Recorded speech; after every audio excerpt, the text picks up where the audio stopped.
Assalamualaikum warahmatullahi wabarakatuh. Halo, perkenalkan nama saya Ica Elianida dari kelas 4C KPI. Judul yang saya ambil, Cancel Kultur, Konflik Nilai Budaya di Ruang Digital. Pada kesempatan kali ini, saya akan menyampaikan opini mengenai fenomena komunikasi antar budaya yang sangat sering kita temui belakangan ini, yaitu fenomena cancel kultur atau budaya membatalkan seseorang di media sosial. Di era digital saat ini, batas antar negara dan budaya seolah hilang. Kita bisa berinteraksi dengan siapa saja dari berbagai belahan dunia.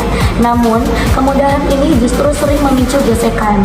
Perbedaan nilai, norma, dan cara pandang seringkali berujung pada konflik, saling menghakimi, hingga gerakan massa untuk menghukum seseorang secara online. Lantas, bagaimana kita melihat fenomena ini dan dari sudut pandang ilmu komunikasi antar budaya? Fenomena cancel culture pada dasarnya adalah tindakan kolektif untuk menarik dukungan, boikot, atau mengucilkan seseorang karena pernyataan atau tindakan yang dianggap salah, ofensif, atau melanggar nilai-nilai tertentu. Masalahnya, apa yang dianggap salah di satu budaya belum tentu dianggap salah di budaya lain. Disinilah letak permasalahan komunikasi antar budayanya. Saya akan menganalisis fenomena ini menggunakan dua konsep teori utama. Pertama adalah teori etnosentrisme. Etnosentrisme adalah kecenderungan seseorang untuk menilai budaya lain berdasarkan standar dan kacamata budayanya sendiri, serta menganggap budayanya sebagai yang paling benar dan paling baik.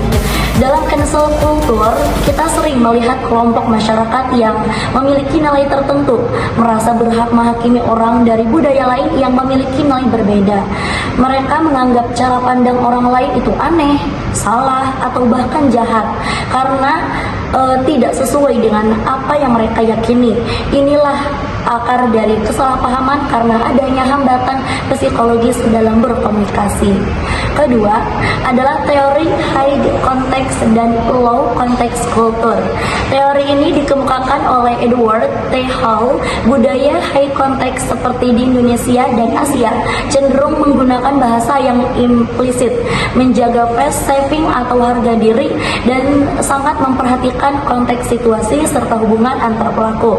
Sedangkan budaya low context seperti di Barat atau budaya individualis lebih bersifat eksplisit, langsung to the point, dan mengutamakan kejelasan pesan daripada perasaan. Di media sosial, perbedaan ini sering memicu konflik. Misalnya, seseorang dari budaya low context berkomentar sangat belak-belakan dan keras menurut standarnya itu biasa. Namun bagi orang dari budaya high context seperti kita, hal itu dianggap sangat kasar, tidak sopan, dan menyinggung pastinya. Sebaliknya, cara bicara orang Indonesia yang sangat berbelit-belit atau kiasan sering disalahartikan oleh budaya luar sebagai tidak jelas atau pembohong.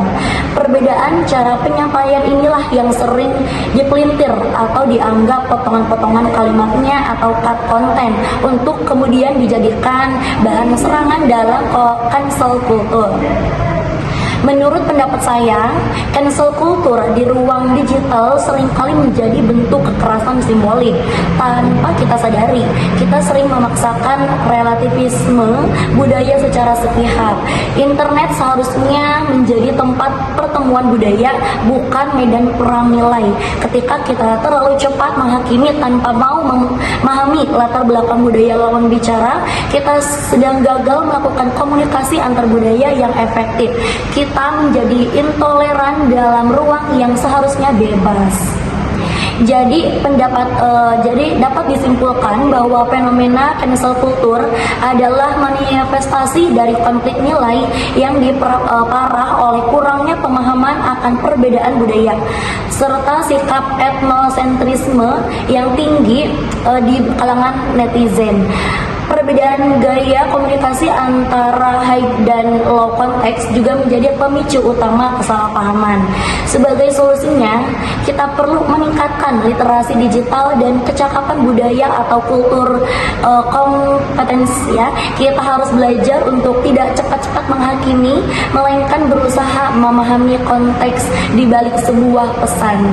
Komunikasi yang baik bukan tentang siapa yang benar dan siapa yang salah, tapi bagaimana kita bisa saling menghargai perbedaan tersebut. Demikian opini saya mengenai komunikasi antar budaya di era digital. Terima kasih telah menyimak. Wassalamualaikum warahmatullahi wabarakatuh.